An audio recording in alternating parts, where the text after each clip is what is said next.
बोलिए श्री प्राणनाथ प्यारे की जय। बोलिए श्री सद्गुरु महाराज की जय। सुंदर साथ जी, आज के टॉपिक को दोहराते हैं। वैसे तो ये टॉपिक कल से ही थोड़ा मिलता जुलता है, लेकिन आज थोड़ा सा अलग शब्दों के से है बस। खाली सुंदर साथ ने पूछा है यहीं पे ही कि बहुत से सुंदर साथ ऐसे होते हैं जिनका जो है बिजनेस जो होता है वो ब्याज के ऊपर डिपेंड होता है, कि वो ब्याज की कमाई खाते हैं। तो वाणी के आखिरी प्रकरण से पहले वाले प्रकरण में सब कुछ कई तरह की दोजक का वर्णन है। उसमें ये आता है कि जो ब्याज खाने वाले हैं उनकी वो अंधे हो जाएंगे। तो क्या ये वाणी में लिखा है? वैसे तो सत्य ही होता है, वाणी में जो कुछ लिखते हैं वो सत्य है, लेकिन इस पे सुंदर साथ मंथन करेंगे। जैसे हम लोग ने कल एक मंथन किया था कि तब के और अब के समय में बहुत बड़ा फर्क है। जब वाणी उतरी और आज छठा दिन चल रहा है और वो भी लंबा हो गया है, रात लंबी खिंच गई है, कलयुग बहुत घोर हो गया है। तो कल वाले भी प्रसंग में उस समय और आज के समय में अंतर से हम लोगों ने उस पर मंथन किया था। तो सुंदर साथ जी इसके बारे में भी सुंदर साथ बताएंगे। उन सुंदर साथ ने पूछा है कि क्या जो ब्याज की कमाई खाते हैं क्या वो सच में अंधे हो जाएंगे? तो हम लोग बात करेंगे। कौन इस पे पहले बोलने के लिए आएगा? अपने आप से कोई सुंदर साथ आएंगे?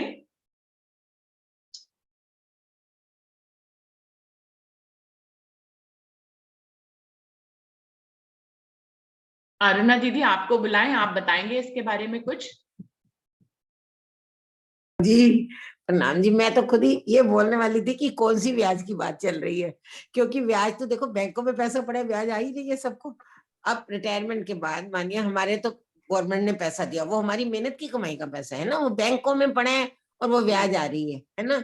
या फिर एक आदमी हमारे घर आता है, अरे मेरे को बहुत जरूरत है पैसा, मुझे दे दीजिए, मैं मर गया, मैं खप गया, तो हमने चलो दया खा के चलो बैंक से जो ब्याज दे रहे तू दे दे, हमने दे दिया। अब उस ब्याज को अगर हम खा रहे हैं, एक का काम भी हो रहा है और ब्याज भी हमारे पास आ रही है, तो क्या वो कहाँ गलत है? मेरे समझ में नहीं आ रही। बैंकों से जो ब्याज आती है वो भी गलत नहीं है मेरे हिसाब से।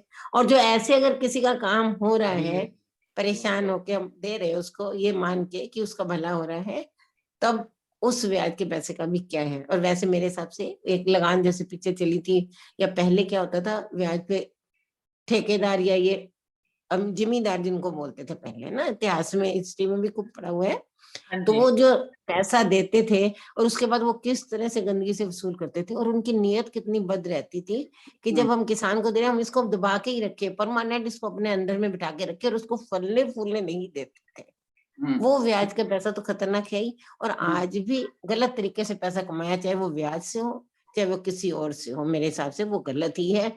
अगर उसको, वैसे तो वाणी में वो जो अमेर सुलाम आ रहा है जो पानी में, रसूल जो रसूल साहब को नहीं मानते, उसके बाद रसूल साहब ने अपने कुछ बेटे से किसी से बताया, ऐसी कोई आ रही शायद, कि इस तरह से ये काम होंगे। मतलब डरना भी चाहिए, और ये बात तो है, ये गलत काम गलत पैसा कमाना गलत है ही, उसका फल कहीं ना कहीं तो मेरे हिसाब से जीव भुगतेगा।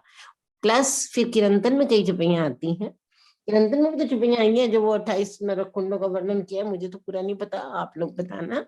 28 नरकुंडों का जब वर्णन किया, वो सुन 28 नरकुंडों का वर्णन सुन पाए, उसके बाद के वर्णन सुन ही नहीं पाए, ऐसा कुछ था। तो ये तो हम किरंतन की बात करते हैं, तो कुछ लोग, हम लोग कहते हैं हम तो अरे ब्रह्म सृष्टि, हमारे लिए तो ये चुपैयां है नहीं। तो पर मेरे हिसाब से तो जीव के लिए तो है। हमारा जीव अगर कोई भी गलत स्टेप उठा रहा है, गलत तरीके से कमा रहा है, वो गलत है। अब वो ब्याज किस तरीके से आ रही है, कौन सी आ रही है, इस पे भी मेरे हिसाब से डिपेंड करता है। बाकी बाकी सब सुंदर सब बताएंगे वाणी से भी। प्रणाम जी। अरुणा दीदी ने बहुत अच्छे ढंग से ये बात कहने की कोशिश करी है कि कौन से ब्याज की बात कही जा रही है। बात ब्याज की खाली बात नहीं है। बात है कि ब्याज तो आजकल बैंकों में भी पड़े हुए पैसों पे इंटरेस्ट मिलता है। तो आज तो इंटरेस्ट का दुनिया ही आ गई। जैसे हम लोगों ने कल कहा कि काली कमाई की बात आ गई, तो कलयुग में आते आते तक तो हर किसी का पूरा व्हाइट मनी होता ही कहाँ है। तो ऐसे ही ब्याज की भी बात आ रही है सुंदर साथ जी, कि ब्याज भी आज तो जो है जिनको पेंशन मिलती है वो भी एक तरह से इंटरेस्ट है उसके ऊपर। वो अपना जो रिटायरमेंट में जो पैसा मिलता है उसको बैंक में रख देते हैं बड़ी सेफ्टी से, जो कि घर में कौन रख पाता है आजकल। तो वहां रख देते हैं, उसका भी इंटरेस्ट मिलता है। तो ये किस तरह की ब्याज की बात हो रही है, तो सुंदर साथ जी इस पे भी बात करेंगे। कि कौन से ब्याज की बात हो रही है और किस ब्याज के कमाई को खाने वाले को अंधा होना पड़ेगा। तो और कोई सुंदर साथ कोई और आएंगे? अंजू, आप बताओगे? हाँ जी, प्रणाम जी। नाम जी। बाकी आंटी ने अपनी तरफ से तो बहुत अच्छे से बताया ही है। मैं खुद सुनने के लिए बैठी भी, कोई और बताए ताकि क्लियर हो ये बात। वाणी में तो वाणी में तो आया है ये, है ना, ये प्रकार अमेश स्वरूप प्रकरण में ये बात आई है। लेकिन मेरे को लग रहा है वाणी में ना ये जाहरी बात कही है ना, अंधे हो जाएंगे। मेरे को ऐसा समझ में आ रहा है कि अंधे हो जाएंगे, ऐसे राज्य ऐसी कजा नहीं करेंगे। मुझे ऐसा लग रहा है इसमें जाहरी, ये जाहरी अर्थ है। बातूनी का मतलब हम राज्य की राह पर अंधे हो जाएंगे, हमें राज्य की बात कोई नहीं समझ में आएगी। यानी कई भेद होते हैं ना, वो नहीं खुलेंगे। मुझे इसमें ये समझ में आ रही है। बाकी दीदी कोई और अच्छे से क्लियर बिल्कुल करो दीदी, मुझे भी यही समझ में आता है। हरीश भाई जी, आप बताइए।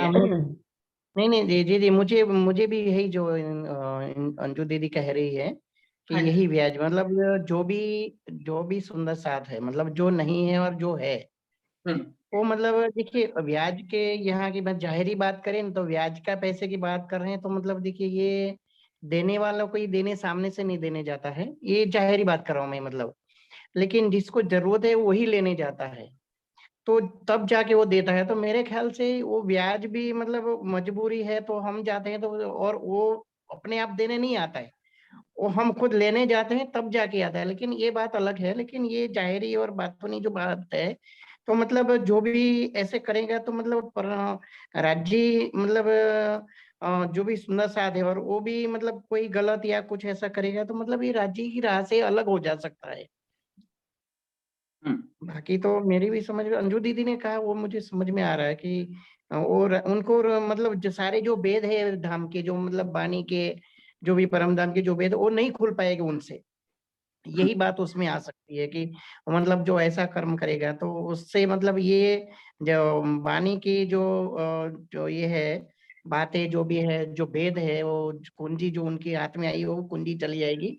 राज्य यही यही कर सकते। बाकी तो मेरे मेरे ख्याल में तो यही अंजू दीदी ने कहा, वो मुझे सही लग रहा है, शायरी और बात। तो हरीश भाई और अंजू अंजू जो है एक ही बात पर हैं अडिग। अभी और ज्योत्सना बहन, आप कुछ कहना चाहेंगे इसके बारे में?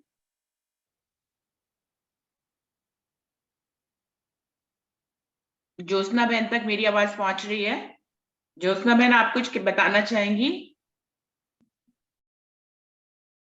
ओके। तो करुणा दीदी, आप कुछ कहना चाहेंगे इसके बारे में?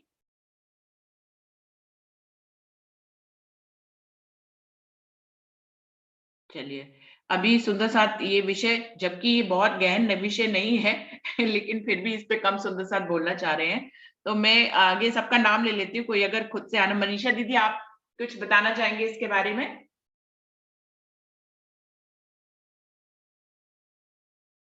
मनीषा दीदी। मुकेश मुकेश दीदी, आप कुछ बताना चाहेंगे?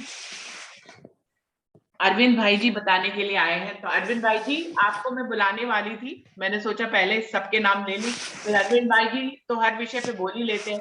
आप बताइए। हेलो। प्रणाम सुंदर साथ जी। प्रणाम जी। प्रणाम जी। प्रणाम जी। कल अरविंद का भाई जी विषय भी थोड़ा मुस्कुरा मैं रहे ले हैं, लेता विषय ऐसा है। हूँ। कल का विषय भी थोड़ा मैं ले लेता हूँ। हाँ जी, कल से शुरुआत कर सकते हैं कल आप। का विषय एक शब्द था कि पाप की कमाई। तो मेरे विचार से पाप की कमाई का अर्थ है आवश्यकता से अधिक धन अर्जित करने की इच्छा से जो धन अर्जित किया जाता है एकत्रित करने के लिए, कि मेरी आगे की 7 पुश्तों तक के मैं जमा कर लूं, जिससे मेरा कार्य निरा हो जाए और मैं चिंतित हूं। मैंने आवश्यकता से अधिक धन अर्जित करने की इच्छा ही पाप कहलाता है, और जितनी आवश्यकता है उतना धन अर्जित करना पाप नहीं होता।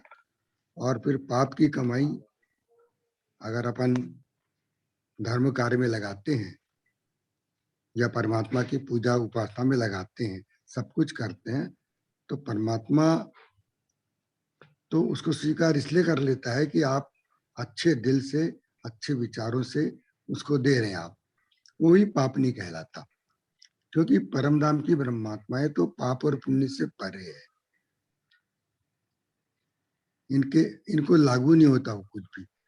और एक पॉइंट ये है कि आवश्यकता से अधिक धन संपत्ति अर्जित करना ही पाप कहलाता है, बाकी मेरे को तो उससे पाप नजर नहीं आता।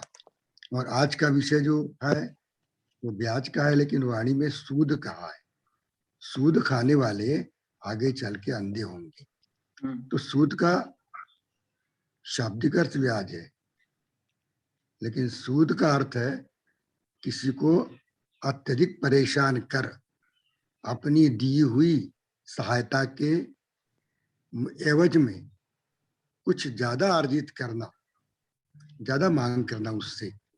अपन किसी की मदद करते हैं, किसी को कोई काम पड़ता, आर्थिक काम, तो अपन देते हैं, तो 100 रुपए दिए, उसकी वजह 50 और दे लिए, तो आवश्यकता से अधिक हो गया ये भी, तो ये सूद कहलाता है। लेकिन इसको जरूरत से ज्यादा किसी की जरूरत का गैर फायदा लेना और उससे जो धन अर्जित करना, वो सूद कहलाता है, गैर फायदा। और अंधे हो जाएंगे का मतलब ये है कि जो ये काम करते हैं, दिन रात पैसा पैसा पैसा पैसा करते रहते हैं, तो प्राणनाथ जी का कहना, अंधे कहने का मतलब यह है कि वो अच्छे बुरे का होश खो देते हैं। उनकी आंख देखना बुरा बंद कर देती है, अच्छा बंद करती है, बुरा बंद करती है। उसी को ये भाविक अर्थ में अंधा कहा है। माने वो अंधे हो गए, माया को एकत्र करने में अंधे हो गए और अच्छा बुरा कुछ भी कर्म करने लग जाते हैं। ये विषय तो संसार का विषय है, परम धाम का विषय नहीं है। इसलिए मैं थोड़ा सा अपने दिमाग से ऐसा बता के आपको बता रहा हूँ, भाविक अर्थ बता करके। तो इससे हमको बचना चाहिए। और सुंदर साथ तो बचा हुआ है ही है, क्योंकि वो ऐसा कोई काम नहीं करता जो आवश्यकता से अधिक धन अर्जित करता हो। वो सुंदर साथ की परिभाषा ही है। और वो किसी को कष्ट देता नहीं, क्योंकि उसको मालूम है कि रहवे निर्गुण, आहार भी निर्गुण, साफ दिल सुहागन, कबून दुखावे किन। अगर कबून दुखावे किन, रानी वाणी का है कि किसी को मत दुखाओ, केवल सुंदर साथ को दुखाओ ऐसा नहीं है, संसार के प्राणी मात्र को उसको दुखाना नहीं। इसका जो चलता सुंदर साथ, तो उसको ये लागू नहीं होती है बातें सब। प्रणाम जी, मेरे को इतनी समझ में आ रहा है। नहीं, अरविंद भाई जी ने बहुत अच्छे ढंग से बताया है। और जो है, लेकिन जो अरविंद भाई जी बता रहे हैं वो रहने की बात है। मतलब परम नाम के मोमिनों में ऐसी रहनी होनी चाहिए कि वो किसी के दिल को ना दुखाए। लेकिन इतनी रहनी पे कि हम उतरे कहाँ हुए हैं आज सुंदर साथ जी, कि वो निर्गुण आहार हो, उनका निर्गुण खान पान हो, और निर्गुण जो है भावनाएं हो। इतना सब कुछ है नहीं अभी सुंदर साथ जी। हम सब भी अपने आप को रहने में कहीं ना कहीं कमजोर पाते हैं। एक सेकेंड है ना, 1 मिनट। मैं ये कह रही थी कि अभी अमित भाई जी बोले थे, मतलब परम धाम का विषय वो नहीं है, लेकिन अपनी वाणी का विषय, वाणी में आई हुई बात की बात अपन कर रहे हैं। तो वाणी में जो बात आई है वो सब मेरे हिसाब से तो हम सब के लिए आई हुई है, ब्रह्मशिष्टियों के लिए भी आई है। वाणी में एक एक शब्द हम सबको विचार कर रहे हैं अगर, तो अच्छी बात है। तो ये परम धाम की बात ही है मेरे हिसाब से। वाणी कहाँ से आई अपनी परम धाम से, तो सारी बातें हमारे ऊपर होती हैं। क्यों अरविंद भाई जी? अच्छा, एक चिपई और पढ़ देती हूँ, अरविंद भाई जी बताएं चाहे आप बता देंगे। कांटे चिवे दुख पाइए, किरंतन में आती है। सह न सके लगार, पर होत है मोहे चंबा, एक क्यों सहसी अम्मार। तो क्या ये हमारे जीवों के ऊपर बिल्कुल लागू नहीं होती है चिपैयां? ठीक है, परंदा में बैठे वहीं जाना है, बैठे ही वही है, तो आना जाना तो है ही नहीं कहीं। ये हम सबको बिल्कुल पक्का पता ही है, इस बात की सब जानकारी है अपने को कि परमधाम में ही है, यहाँ नहीं है। लेकिन ये जो चिपैयां आई हैं, क्या जीवों के लिए आई हैं क्या? ऐसा पूछना चाह रही हूँ मैं। कोई भी इसी से लिंक है भी, गलत काम करना, गलत पैसा कमाना, गलत, अरविंद भाई ये जी बताइए इससे आप। लिंक करती है, इसी अर्चना से दीदी लिंक पूछ है। रही है कि ये जो छपाई है कि जिस जीव को यहाँ पर हम कांटा भी चुबा दे तो उसको इतना कष्ट होता है, इंद्रावती जी कह रही है मुझे आश्चर्य होता कि यम की मार कैसे सही है। तो ये चौपाई निरंतर की है, उन्होंने पूछी, आप बताएं। अच्छा, प्रणाम जी। इसमें मुझे समझ में आ रहा है कि जीव आखिर कौन है। परम धाम से बैठे बैठे हम सब ध्यान के माध्यम से राज्य से श्यामा जी, हमारा ध्यान सबका परम धाम में एक ही है। एक होने के बाद ये खेल शुरू हुआ। तो जब एक होने के बाद खेल शुरू हुआ तो हमारे ध्यान में तो हम ही तो जीव बने और हम ही आत्मा अपने कहते हैं। तो कोई फर्क नहीं है। तो जो वाणी आई है, जो सिखापन आया है, वो जीव के साथ साथ सबके लिए आया है, हमारे लिए भी आया है, क्योंकि हम ही तो जीव हैं, हम ही आत्मा है, हम ही देवी देवता है, हम ही ब्रह्मा विष्णु महेश है। सारी सृष्टि में जितने भी चराचर प्राणी हैं, आज जो भी लीला हो रही है, ये सब परमात्मा के ही स्वरूप है। आपने परसों कहा था कि राज्य के स्वरूप है, इच्छा स्वरूप सब कुछ, और सही बात है। राज्य, श्यामा जी और सुंदर साथ सब परमधाम में एक ही है। तो जब सबका ध्यान एक ही है, सबकी लीला एक है, तो सब एक ही हो, इसलिए कोई डिफरेंस नहीं है। वाणी जो है वो हम सबके लिए उतरी है, हमारे लिए उतरी है। हमको इसमें से जितना भी सिखापन लेना चाहिए और अपने जीवन को अच्छी तरह बनाना चाहिए। इसकी मैं समझता हूँ 150 चौपाइयों के आधार पर भी, या 2-4 चौपाइयों के आधार पर भी अपन अपना जीवन सुधार लें, संभाल लें, तो वो ब्रह्मात्मा की रहनी हो जाती है। सुधारने का प्रयत्न हमको करना ही चाहिए। बिल्कुल। हम किसी की आवश्यकताओं से अधिक धन अर्जित न करें, किसी की मजबूरी का फायदा न उठाएं, किसी को दुख न दें। वही रहवे निर्गुण, आहार भी निर्गुण, साफ दिल सुहागन, कबन दुखावे किन। अगर कोई देश का साला तुमको, तुम भला चाहिए तीन, शरद दाम की न छोड़ियो, सूरत पीछे फिराओ जिन। इन सिद्धांतों पे चले तो ये पूरी चौपाइयां हैं हमारे लिए उतरी है। और हम ही जीव सृष्टि है, हम ही ईश्वरी सृष्टि है, और हम ही ब्रह्म सृष्टि है। हमारे अलावा दूसरा कोई है ही नहीं, इससे दूसरा कोई नहीं। एक है सिर्फ नूर जमाल, परम धाम में भी। और हम सब परम धाम में रहते हैं, तो परम धाम में ये नियम लागू हो गया है हमारे हिसाब से। इस हम सब कुछ है करके। प्रणाम जी। प्रणाम जी।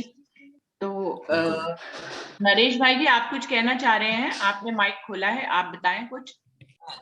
जी, वो तो मैंने अरविंद भाई जी ने जो बात किया, दादा सखी ने, वो बहुत अच्छी तरीके से समझाया है। तो अब मुझे कुछ कहने के अब मेरे ध्यान में नहीं आता है कि सब कुछ उसने बता दिया है सही तरीके से।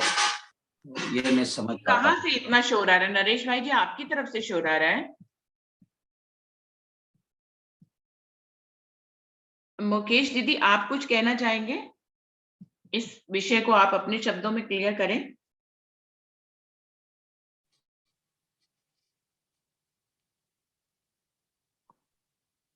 प्रणाम जी, सभी सुंदर साथ के चरणों में कोटि कोटि प्रणाम।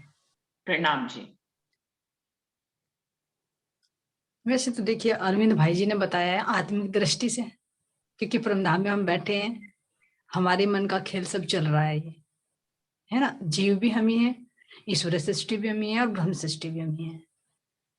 लेकिन जो हम खेल देख रहे हैं, तो खेल में जो जीव कर्ता बनता है, तो उसके लिए महाराज जी ने ये संकेत दिए हैं वाणी में, नहीं तो कोई जरूरत नहीं थी देने के लिए। तो जीव को तो अपना कर्म तो सुधारना पड़ेगा ना भाई। जैसे महाराज जी ने 10 तरह की दोजक भी बताई हैं, अभी बताया कि भाई ब्याज भी खाएंगे, या जरा सूद कहा, जो भी कुछ कहा है ना। तो इसका कर्म तो जीव को मिले ही मिलेगा, भले ही आत्मा दृष्टा है, लेकिन जीव करता है। तो जो जीव करेगा, मान लीजिए हम भी, हमारा ये जो जीव है कितने जन्मों से भटकता हुआ आ रहा होगा, तो जब ये पात्र नहीं बनेगा, जो महाराज जी कह रहे हैं कि साध जी साफ हुए बिना अखंड में कैसे पहुंचा, तो जो जीव बना है ये आत्मा की संगति से ही तो बहिष्ठों का सुख लेगा। और कब लेगा ये? जब पाक होगा, है ना, जब साफ दिल होगा। तो साफ दिल क्या है? साफ दिल सुहागिन। तो साफ जैसी आत्मा है, ऐसा इस जीव को भी तो होना पड़ेगा। अगर ये बाहर से कर्म कर रहा है, मान लीजिए ब्याज खा रहा है, ब्याज की बात लेते हैं, तो ब्याज लेगा, किसी का दिल दुखा कर ले रहा है, तो क्या उसको फल नहीं मिलेगा? मेरे हिसाब से तो जीव को तो मिलेगा। क्यों? क्योंकि जीव जैसा कर रहा है। जो महाराज जी ने फिर निषेध दिया, शास्त्रों में भी निषेध दिया कि तुम्हें क्या करना है, क्या नहीं करना है, क्या अच्छा है, क्या बुरा है। अगर सब कुछ होना था तो फिर क्यों दिया गया? तो जीव अपने विकारों के वशीभूत होकर गलत काम करता है। लेकिन शास्त्रों में भी और हमारी तारतम वाणी के अंदर भी महाराज जी ने निर्देशन दिया है जीव के लिए। जो जीव गलत काम करता था उसको सूरता की संगति मिलेगी तो वो सुधार करे। तभी कह रहे कि साफ हुए बिना साथ जी अखंड में कैसे पहुंचे। तो आत्मा तो साफ है, आत्मा के अंदर कोई विकार नहीं है। गंदा हुआ है तो जीव हुआ है, तो जीव के लिए निर्देश दिया है। तो इसीलिए इसके कर्म के लिए जो सुंदर साथ जी ने भी कहा है कि अगर एक कांटा चुभता है तो मुझे अचंबा होता है कि ये नटकों के कांटे इतने लगेंगे तो फिर उसको कैसे सहन करेंगे। तो जीव भोक्ता बनेगा अगर करता है, भले ही सूरता दृष्टा बनकर कर रही है। तो जब सूरता दृष्टा बनकर कर रही है, जीव करता है, तो उसका फल उसको मिलेगा जैसा भी कर्म करेगा। तो इसी सुधार के लिए महाराज जी कह रहे हैं कि इस जीव का भी मैं उद्धार करूं। तो कब करेंगे? जो महाराज जी ने निर्देशन दिया है उसके पद चिन्हों पर ये चले, और जब पद चिन्हों पर चलेगा तो ये विकार उसको छोड़ना। जैसे अभी ब्याज की बात आ रही, सूद की बात आ रही है, एक को तो हमने दिया, मान लीजिए किसी की हेल्प के लिए दिया, तो उसमें हमारा कोई दोष नहीं है। अगर उसमें से 1% भी मान लीजिए कुछ कारण है, तुम्हारा मंतव्य क्या है, मंतव्य देखना पड़ेगा। मान लीजिए कोई मजबूरी में तुम्हारे से पैसे ले रहा है और पता है तुम्हें उसकी हैबिट का कि वो तुम्हारे पैसे जल्दी लौटाने वाला नहीं है, तो तुम 1-2% का उस पर लगा देते हो। तो तुम्हारी भावना क्या है? भावना है ताकि उसको अलर्ट कर सको, तुम उसकी जिम्मेदारी का एहसास करा सको। तुम्हें उसको पता है कि वो टाइम पर देता ही नहीं, तो वो एक तुम्हारा लालच नहीं है, लोभ नहीं है, उसकी हेल्प भी करना चाह रहे हो और ये भी चाह रहे हो कि वो टाइम पर लौटा दे मेरे पैसों को, उसकी चिंता नहीं देने के लिए, वो लापरवाही न लाए। तो उसके पीछे मंतव्य क्या है? तो उसका तो शायद परमात्मा एक बार क्षमा भी कर दे। लेकिन जो भी अरविंद भाई जी ने बताया कि हमारे अंदर हम पैसों के बारे में अंधे हो जाते हैं कि पैसा ही सब कुछ है। चाहे मैं 5 की सूद ले रहा हूँ, चाहे 10 की सूद ले रहा हूँ, ब्याज पे भी ब्याज, चक्रवर्ती ब्याज लगा रहा हूँ, मेरा एक प्लॉट हो गया, दूसरा प्लॉट ले लूं, तीसरा प्लॉट ले लूं, यानी बिल्कुल ही वो अंधा हो गया। तो अब ये देखिए कि जिसके पास पैसे की जरूरत है उसे वो मूल ही नहीं दे सकता, तो तुम ब्याज कहां से दे देगा? और तुम उसकी किसी प्रॉपर्टी को अपने अंडर में कर रहे हो, ये सोच रहे हो आज मैंने इसकी ये ज्वेलरी ले ली तो कल मैं इसका मकान भी ले लूं, कल उसका प्लॉट भी ले लूं, चक्रवर्ती ब्याज लगा कर, वो तुम्हारी हवस है। तो सही पूछो तो मेरा तो यही विचार है कि महाराज जी ने इसीलिए निषेध किया है कि अगर जो इस तरह का सूद खाएगा, आत्मिक दृष्टि से तो वो अंधा है ही है, ऑलरेडी है, क्योंकि उसे पता ही नहीं क्या सही क्या गलत कर रहा।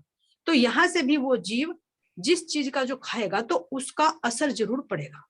अब ये देखिए, अंधे होने का मतलब क्या? शरीर से कोई अंधा नहीं होता।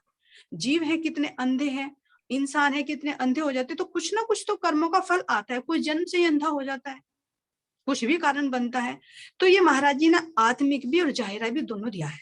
क्योंकि अगर आत्मिक है तो आत्मिक तो उसके पास ऑलरेडी है ही नहीं, क्योंकि वो धन के पीछे लालच में मर रहा है। और जैसे जैसे वो जीवों का दुख दिखाएगा, दुख का एहसास कराएगा, तो मेरे विचार से तो उसकी बद्दुआ, उसकी नकारात्मक सोच जीव को जरूर प्रभावित करेगी। और जब जीव को प्रभावित करेगी तो अब ये पूछिए, जब सूरता तो बैठी उसको देख रही है, इस जीव को कहाँ स्थान मिलेगा? तभी तो अलग अलग बहिष्ठ बताइए। जो मेरे अंदर अनुभव हुआ है, शायद कह रहे हैं कि भाई जो ब्रह्म आत्मा है जिस जीव पर बैठकर खेल देख रही है, वो जीव सत्य स्वरूप की पहली बहिष्ठ में जाएगा।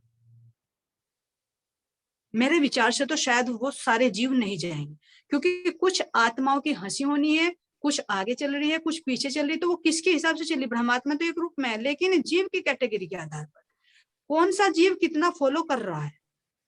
ये देखिए, जब कह रहे हैं कि सत्य स्वरूप की बहिष्ठ में वे जीव भी पहुंच सकते हैं जो ब्रह्म आत्माओं की राह को अपनाएंगे, भले उनके ऊपर सूरता है या नहीं।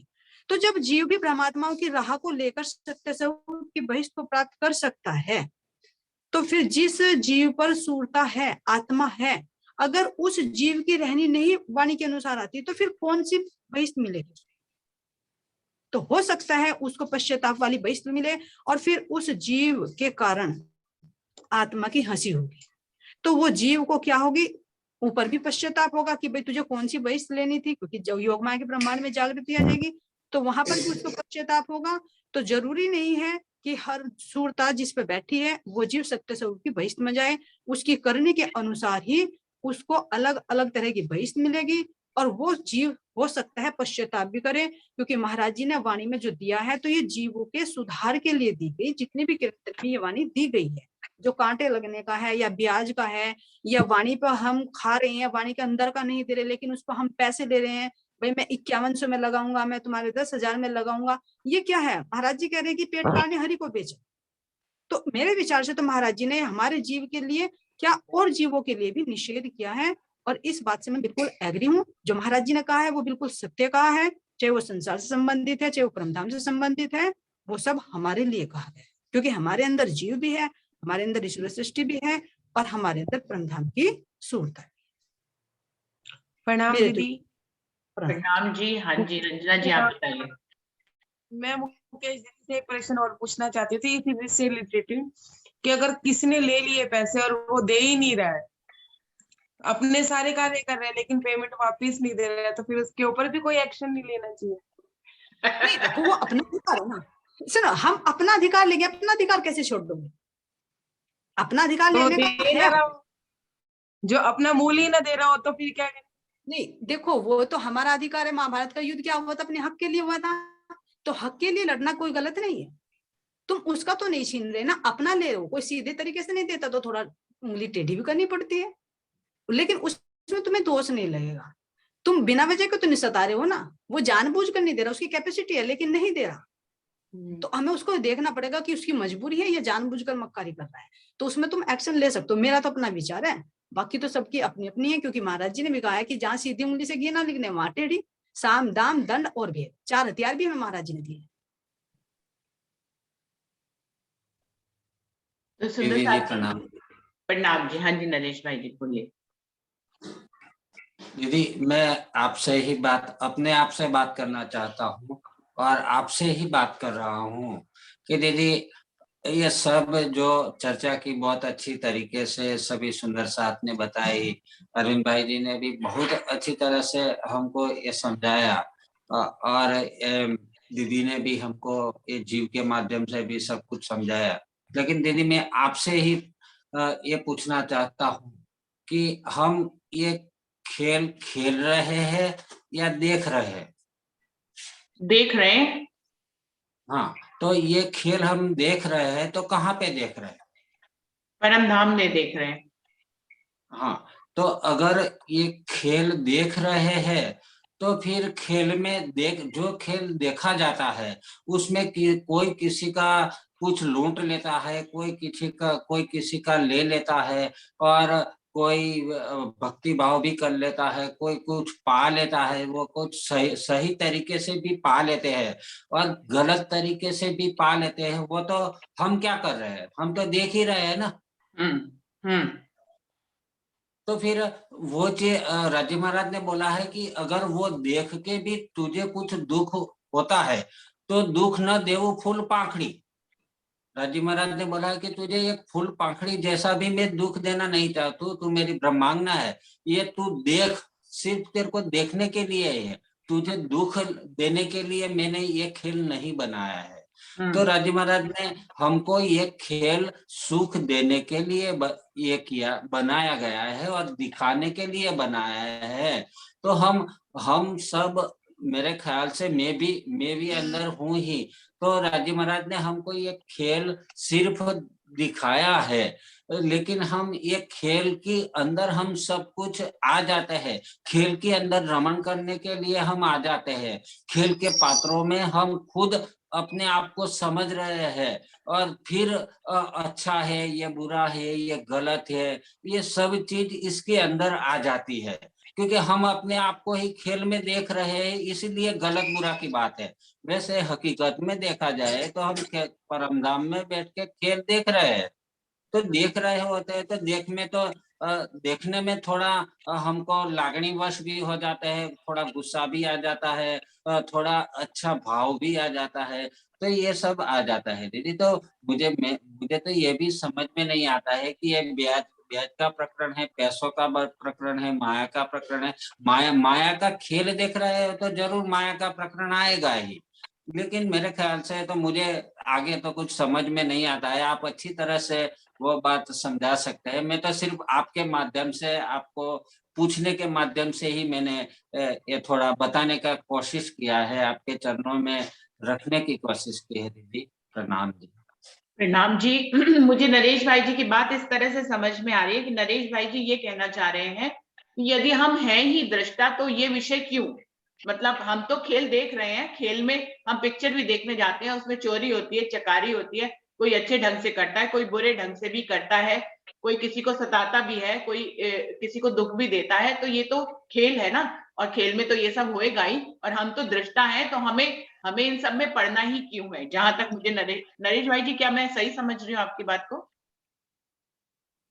बिल्कुल वही वही कह रहे हैं, मतलब यही पढ़ना बात है मतलब, नरेश भाई। पढ़ने का मतलब है कि हम देख रहे हैं, तो जो देख रहे हैं तो वो देखें ही थोड़ी ना खाली। अंदर जाकर पढ़ते हैं। का मतलब है देखते रहो बस। हाँ, ये मत हाँ, सोचो देख वो रहे ये हैं कर तो रहा है या देखें ही ये ना, कर रहा है। तो इसमें हमें पढ़ना ही क्यों है। लेकिन मैं नरेश हाँ। भाई जी की इस बात में, ये बात तो जो उन्होंने कही है वो अखंड सत्य है कि हम दृष्टा हैं तो हमें इसमें पढ़ना ही क्यों। लेकिन फिर भी नरेश भाई जी, मैं ये कहना चाहूंगी कि ये कुछ ऐसे विषय है, चाहे जीव के ही विषय हो, लेकिन वाणी में इसका वर्णन है, चाहे खेल में इसका वर्णन है, तो मान लीजिए हमारा जीव या कोई और जीव ही जो इस विषय पे कभी किसी से बात ही नहीं करता है, इनको खाली वाणी में पड़ जाता है लेकिन बात नहीं कर पाता, उसके मन में एक वो रहता है कि इसके विषय में बात कैसे करे, मन में उसके रहता है लेकिन वो बात नहीं कर पाता है। तो हमारा चैनल और हमारा ये मीटिंग इसीलिए, बैठक इसीलिए है कि जिन विषयों को कभी कोई कह ही नहीं पाता, जिन पे कोई बात ही नहीं कर पाता, उस पे भी हम बात करें। तो मुझे लगता है कि इस विषय को लेना बिल्कुल सटीक है, हम ले सकते हैं, इस पे बात कर सकते हैं, और अपने जीव की जिस पे नजर आई है, हम उसका खेल देख रहे हैं माना कि दृष्टा बन के, लेकिन इसको उसके साथ जीवन में क्या करने पे क्या होने वाला है, इस पे बात करना जरूरी है मेरे अनुसार। और जी, आपकी बात अखंड सत्य है कि हमें पढ़ना ही क्यों इसमें, बिल्कुल सही है, आत्मा की दृष्टि से देखें तो हमें पढ़ना ही क्यों इन सब बातों में। लेकिन जीव की, दीदी कभी कभी हम खेल की भी बात कर लेते हैं ना, कभी कभी खेल की बात करते हैं, वो खेल की बात होती है। जैसे कि राजी महाराज ने भी ये वाणी के माध्यम से हमको खेल को समझाया है। राजी महाराज ने हमको खेल को समझाया है कि खेल में ऐसे ऐसे होता है। वो हमारे पे घटित होता है नहीं होता है वो बात अलग है दीदी, वो मुझे मालूम नहीं है, वो तो आप ही सब कुछ अच्छी तरह से, मेरे भाव को भी आप समझ सकते हो, इसलिए मैंने आप ही को बोला है कि ये सब ये राजी महाराज हमको ये खेल बता के समझा रहे हैं कि जैसे कि हम खेल देखने के लिए हम ये पिक्चर के माध्यम से थोड़ा बता दो दीदी 2 मिनट। पिक्चर देखते हैं ना, तो पिक्चर में सब कुछ अभी तो बताया कि हो रहा है, अच्छा भी हो रहा है, बुरा भी हो रहा है, तो हम तो खाली खेल देख रहे हैं।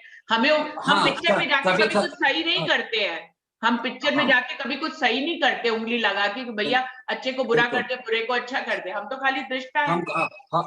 हमको वाणी के माध्यम से राजी महाराज ये खेल देखते देखते बीच बीच में राजी महाराज हमको ये बता रहे हैं कि खेल में ये आया ये आया ये आया है, तो बीच बीच में हम थिएटर के अंदर अपने आप को किसी को बता रहे होता है कि देखो इसके बाद ये आएगा और इसके बाद वो आएगा और ये बहुत अच्छा है वो गलत है। हम उसी थिएटर में बैठे बैठे स्पष्टीकरण कर रहे हैं, हकीकत में हो रहा है तो खेल में, लेकिन हम अपने आप के ऊपर लेके हम आपको अपने आप को समझा रहे हैं। राजी महाराज हमको समझा रहे हैं कि ये चीज अंदर आती है और ये सही है ये गलत है। राजी महाराज हमको उसका डिफरेंस बता रहे हैं, तफावत बता रहे हैं।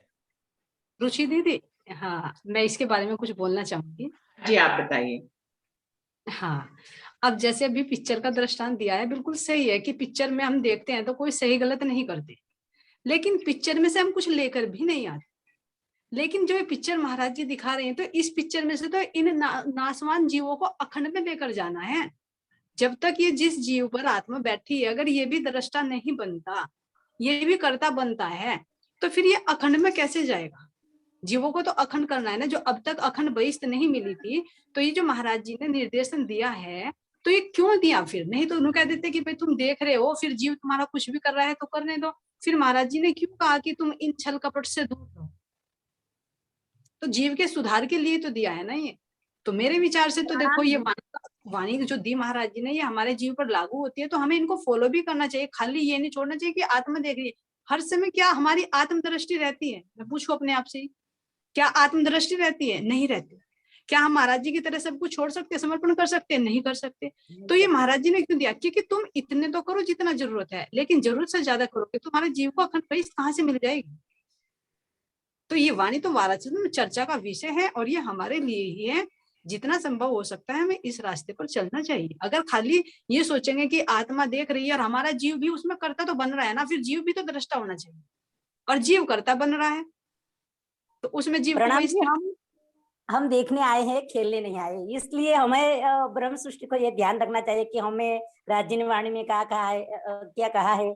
हम खेलने नहीं आए, हम तो दृष्टा बनकर देख रहे हैं। लेकिन खेल ऐसे संसार में हम खेल भी खेलते हैं, लेकिन हमें ज्ञात होना चाहिए कि हम परम धाम के ब्रह्म सृष्टि है, वाणी ली है हमें।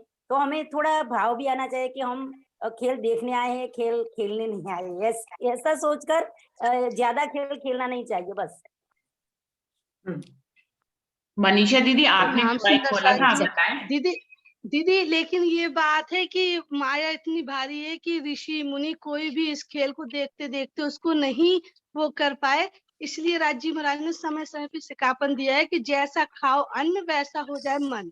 इसलिए हमें ये ब्याज वाली चीजें या जिसकी आत्मा दुखती है वो चीज हमें नहीं करनी चाहिए। सिकापन है, दृष्टा तो हम है, लेकिन है ना कभी कभी ऐसा होता है कि हम कोई चीज देखते हैं ना, उस चीज से हमें शिक्षा मिलती है कि भाई आगे ये काम करेंगे तो गलत होगा।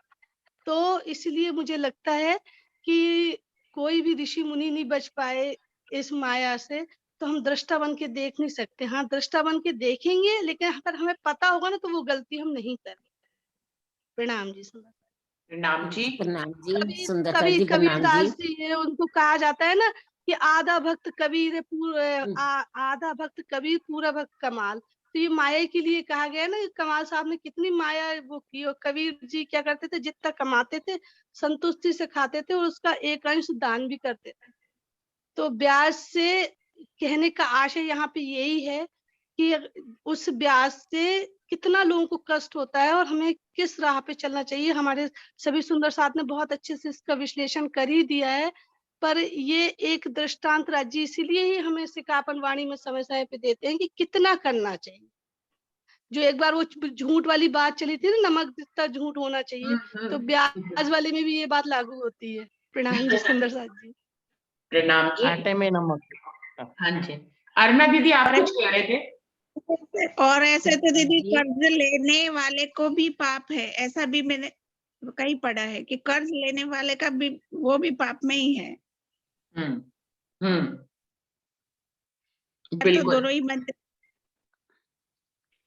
दीदी जिसका क्वेश्चन था वो तो वीना आंटी तो आए ही नहीं। कौन?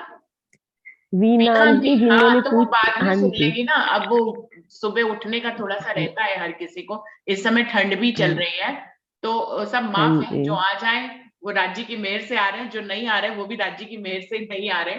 कोई बात नहीं, बाद में सुन लेंगे वो जिनका विषय था। दीदी क्वेश्चन तो दीदी वाकई बहुत अच्छा है कि आगे जो गलतियां होनी है ना, वो इस क्वेश्चन को सुन के जीव सशक्त हो जाएगा कि ये काम नहीं करना है। देखिए मेरा तो ऐसा मानना है कि ऐसे विषय हैं, हाँ ऐसे विषय जिनको लोगों ने कभी छुआ ही नहीं, मतलब वो इस पे कभी बात ही नहीं की, कभी खुल के किसी से पूछे ही नहीं, तो यहाँ पे किसी का नाम भी नहीं आता और विषयों को पूछा भी जाता है, उस पे मंथन। और देखिए हमारी बैठक की खूबी तो देखिए, हर विषय पे सब लोग सब कुछ बोल लेते कोई विषय ऐसा नहीं है जिसपे बोल नहीं पाते सब। शुरुआत में ऐसा लगता है, टॉपिक रखते समय मुझे लगता है कि अरे इस पे सब लोग कैसे बोलेंगे, लेकिन मैं हैरान होती हूँ कि हम ऐसा सोचते ही क्यों है। राज्य की मेहर है, सब खुद ही बोलते हैं,